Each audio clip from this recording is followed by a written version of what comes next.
Chief justice قاضی فائز عیسیٰ کی سربراہی میں سپریم جوڈیشل کونسل نے مستعفی جج کو مس کانڈکٹ کا مرتکب قرار دیتے ہوئے اب سفارش کی ہے کہ انہیں عہدے سے ہٹا دینا چاہیے۔ کونسل نے اپنی یہ رائے منظوری کے لیے صدر مملکت کو بھی بھجوا دی ہے۔ جسٹس مظاہر نقوی کو کرپشن، ناجائز اثاثوں سے متعلق الزامات تھے ان پر، جبکہ ان کی ایک مبینہ آڈیو بھی سامنے آئی تھی۔ جسٹس مظاہر اکبر نقوی نے ہمیشہ ان الزامات کو بے بنیاد قرار دیا اور اپنے خلاف سپریم جوڈیشل کونسل کی کارروائی کو روکنے کے لیے پٹیشن بھی دائر کی، مگر آخرکار 10 جنوری کو انہوں نے استعفیٰ دینے میں عافیت جانی۔ آج سپریم جوڈیشل کونسل کے اعلامیے میں بتایا گیا کہ مظاہر اکبر نقوی کے خلاف 9 شکایات آئیں۔ اطلاعات کے مطابق پچھلے مہینے نگراں وزیر اعلیٰ پنجاب محسن نقوی کی اہلیہ نے بھی بطور گواہ جسٹس مظاہر نقوی کو لاہور کے علاقے میں گلبرگ میں اپنا گھر فروخت کرنے سے متعلق سپریم جوڈیشل کونسل میں بیان حلفی جمع کرایا تھا۔ پچھلے ہفتے 29 فروری کو جسٹس مظاہر نقوی نے چیف جسٹس قاضی فائز عیسیٰ کو خط لکھ کر سپریم جوڈیشل کونسل کی کارروائی جاری رہنے پر شدید تحفظات کا اظہار کیا تھا۔ ان کا کہنا تھا کہ میں مستعفی ہو چکا ہوں، میرا استعفیٰ منظور ہو چکا ہے، اب میں جوڈیشل کونسل کی کارروائی کا حصہ نہیں بنوں گا۔ بہت بڑی ڈیولپمنٹ ہے، اس پہ بات کرنے کے لیے ہمارے ساتھ موجود ہے پاکستان میں عدالتی امور کے ممتاز سینئر ترین صحافیوں میں سے ایک جناب حسنات ملک۔ بہت بہت شکریہ حسنات ملک صاحب۔ یہ بتائیے گا کہ یہ بھی اپنی نوعیت کا ایک بڑا غیر معمولی کیس ہے سپریم کورٹ کی ہماری جتنی بھی ہسٹری ہے، کیونکہ یہ وہ جج صاحب ہیں جو کہ استعفیٰ دے چکے تھے، اس کے باوجود سپریم جوڈیشل کونسل نے ان کے خلاف کارروائی جاری رکھی اور اب ان کے خلاف مزید جو اس سلسلے میں کارروائی ہونی ہے اس کی باقاعدہ انہوں نے اس کی منظوری دی ہے۔ جی کمران صاحب، اس میں کوئی شک نہیں کہ پاکستان کی تاریخ میں پہلی دفعہ جو ہے وہ کسی جج کو، سپریم کورٹ کے جج کو عہدے سے فارغ کیا گیا ہے۔ تو یہ بھی جج جو ہے وہ استعفیٰ دے چکا ہو اور اس کے بعد یہ ڈکلیئر کیا جائے کہ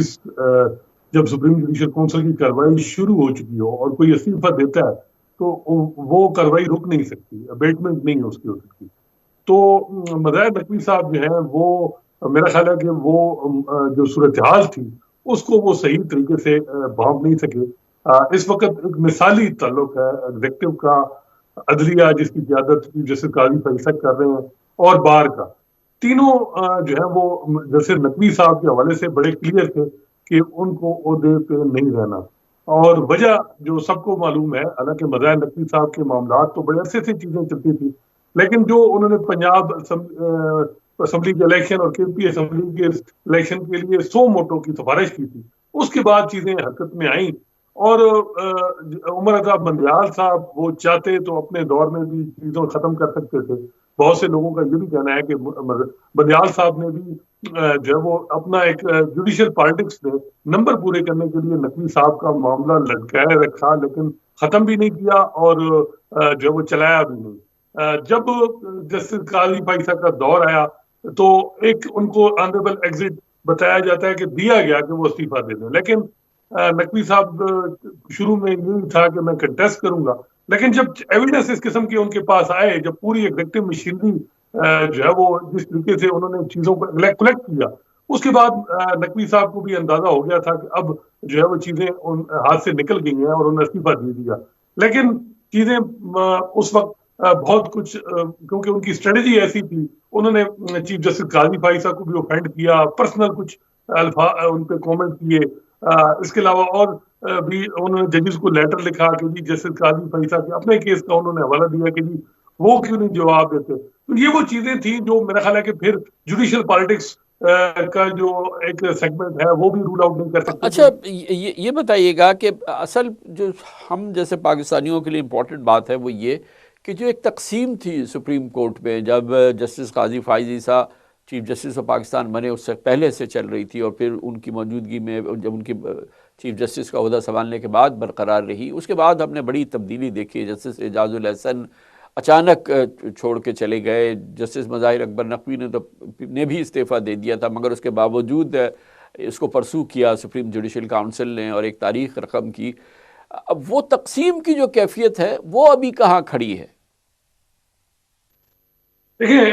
اب تو کمران صاحب جو چیف جسٹس قاضی فائز عیسیٰ ہے ان کی بڑی گرفت ہے، دوسرا گروپ اگر آپ سمجھے تو ختم نہیں ہے۔ ایک جیسے منیب اختر ہیں، لیکن ایک بڑی سگنیفیکنٹ ڈیولپمنٹ ہونے جا رہی ہے اگلے 3 دنوں میں کہ جو کمیٹی ہے جو بینچ بناتی ہے اور کیس فکس کرتی ہے، اس میں جیسے منیب اختر بھی ایڈ ہو جائیں گے. تو جیسے منیب اختر اور جیسے عائشہ ملک، جیسے شاہد وحید، یہ 3 وہ ججز ہیں جن کو ہم بظاہر دیکھتے ہیں تو یہ عمر عطا بندیال صاحب کے قریب تھے اس سائڈ پہ، یا ثاقب نثار صاحب کے، لیکن ان کے اب نمبر بہت کم ہے. جیسے قاضی فائزہ نے بہت سی اپوائنٹمنٹ کی ہیں، بہت سی کرنی ہے. جتنی ان کو کوپریشن باہر سے مل رہی ہے، انڈیپینڈنٹ گروپ جو اس وقت آپ کہہ سکتے ہیں پرو نون گروپ ہے باہر میں، وہ ان کو پورا سپورٹ کر رہا ہے، ایگزیکٹو ان کے ہر معاملے میں سپورٹ کر رہی ہے. اگر آپ دیکھیں مشرف کا کیس ہو، اس میں انہوں نے بڑا فیصلہ دیا. فیض آباد دھرنا کی ججمنٹ کی امپلیمنٹیشن پہ انہوں نے کمیشن بنایا، حکومت نے ان کو پورا کوپریٹ کیا، مقتدر حلقوں نے کسی قسم کی آبجیکشن نہیں کیا. بھٹو ریفرنس اگر آپ دیکھیں تو وہ بڑا یعنی آپ دیکھیں جیسے قاضی فائزہ ایک معاملے میں اگر آپ دیکھیں پی ٹی آئی کے حوالے سے جو بھی تفوضات ہیں ایگزیکٹو کے، اس میں تو وہ ان کے ساتھ ہیں، لیکن اور بہت سی چیزوں میں وہ اپنے جو ان کے گول ہیں، جو چیزیں وہ کرنا چاہ رہے ہیں وہ کر رہے ہیں، اور ان کو کسی قسم کی ہرڈل نہیں ہے ایگزیکٹو سے. نظریاتی کی تقسیم کی اگر ہم بات کریں جو کہ اب سے چند ماہ پہلے تک تھی، یعنی کہ جسٹس جب عمر عطا بندیال چیف جسٹس تھے تو اس وقت جو نظریاتی تقسیم ہم دیکھتے تھے، ایک جانب جو ان کی والی سوچ کے یا جس میں سیاسی سوچ والے جو ججز تھے وہ سارے ان کے ساتھ بہت سالڈلی ان کے ساتھ کھڑے ہوتے تھے، دوسرے ججز دوسری جانب ہوتے تھے. میں یہ جاننا چاہ رہا ہوں کہ اب جو جسٹس قاضی فائز عیسیٰ کی سوچ ہم دیکھ رہے ہیں، آپ نے کہا ایگزیکٹو کے قریب ہیں یا پی ٹی آئی کے معاملات کے حوالے سے، تو جو ان کے ہم خیال ججز ہوا کرتے تھے یا اس سائٹ کے جو ججز تھے، جسٹس منصور علی شاہ، جسٹس اطہر من اللہ، کیا وہ بھی بالکل اسی سوچ کے حامی ہیں جو جسٹس قاضی فائز عیسیٰ کی ہے؟ میرا نہیں خیال کامران صاحب وہ اپنی اوپینین ایکسپریس کرتے ہیں. اطلاعات یہی ہیں کہ بڑی وہاں ڈیبیٹ ہوتی ہے ججز کے درمیان، اور جو کچھ صحافیوں کے حوالے سے جے آئی ٹی نوٹس کیے گئے، اس میں بھی کچھ ججز کے کنسرن ہیں کہ یہ ہمارا کندھا کیوں استعمال کیا جا رہا ہے. اور بھی کئی معاملات ہیں جس میں ججز کے کچھ کنسرن ہیں، اور یہ چیزیں ابھی اب آپ کو ہفتہ 2 بعد چیزیں اور مزید کلیئر ہوں گی. یہ وہاں ایک جو چیز ہم دیکھتے ہیں کہ جو جسٹس قاضی فائزہ کے ساتھ اس وقت ججز تھے، چاہے جیسے اطہر من اللہ، چاہے جیسے منصور علی شاہ، وہ ایک پرنسپل تھا. لیکن یہ ہم نے دیکھا کہ جب سائفر میں بیل عمران خان کو جیسے منصور علی شاہ، جیسے اطہر من اللہ نے دی، لیول پلینگ فیلڈ کا آرڈر جو ہے انہی ججز نے دیا. وہ ان کی سوچ یہ ہے کہ ہمیں جو ہے وہ اس طرح کی کوئی پرسپشن نہیں دینی چاہیے کہ ہم کسی سیاسی جماعت کے سخت مخالف ہیں یا سپورٹ میں ہیں. جو کچھ ثاقب نثار کا ہسٹری میں جج کیا جاتا ہے، ہم نے اس سے ڈفرینٹ چلنا ہے. اور یہ چیز وہ بار بار جو ہے وہ اطلاعات یہی ہیں کہ وہ انفارملی بھی یہی وہ آپس میں ڈسکس کرتے ہیں، اور وہ یہی جیسے قاضی فائزہ کو بھی ایڈوائز ہوتی ہے. لیکن دیکھیں جو ایک چیز بڑی واضح ہے کہ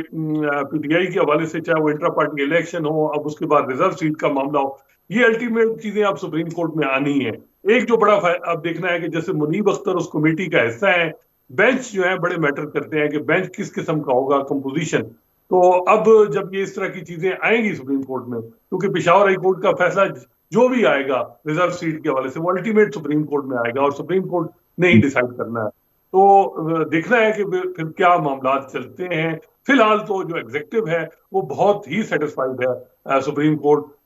جس کے ہیڈ جو ہے وہ چیف جسٹس قاضی فائزہ ہے. جی ہاں، بہت ہی ہم آہنگی ہے، بہت اچھی بات ہے ایگزیکٹو کی اور چیف جسٹس آف پاکستان کی. کمرشل بریک، اس کے بعد ذکر کریں گے نئی حکومت شہباز شریف حکومت. معاشی ایجنڈا سب سے اولین ترجیح کابینہ بنی نہیں ہے.